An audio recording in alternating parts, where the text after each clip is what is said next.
Good afternoon. We are the research team 1 from grade 11 step 1, and our topic is the impact of extracurricular activities on grade 11 STEM students.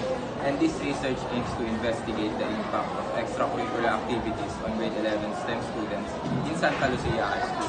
So before we proceed to our questions, gusto ko lang sabihin sa inyo, lahat ng sasabihin mo o magiging sagot mo ay mananatiling confidential at hindi ito makakalabas nito. So what language do you prefer kung muna na itatanong sa inyo? Tagalog.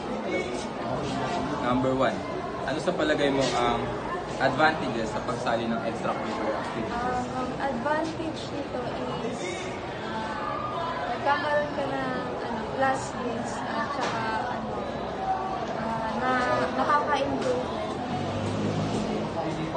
Number 2, what do you think are the disadvantages of participating in extracurricular activities? Kapag nagpa-participate ka kasi sa curricular activities, minsan ang disadvantage nun is nahuhuli ka dun sa mga lessons. Lalo na kapag na-excuse ka sa practice. Number 3, anong uri ng extracurricular activities kasali ka at bakit mo ito?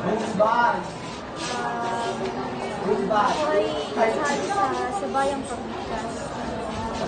Napili ko ito kasi nagkuwasan ko na may kakayahan ako sa Number 4, maaari mo bang ipaliwanag ang mga responsibilidad o tungkulin na naaayon sa iyong extracurricular activities? Isa sa mga responsibilidad is kailangan na may cooperate ka sa balik sa ito kasi kailangan ng participation, cooperation, para na rin manalo Sa panguling katanungan, ano sa palagay mo ang mga epekto ng pagsali sa extracurricular activities? Bukod sa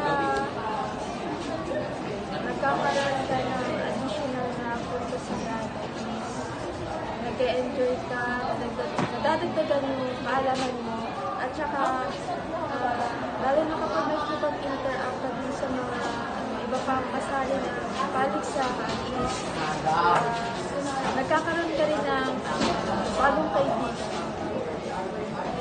So, yun lamang po ang maraming salamat sa pag-participate.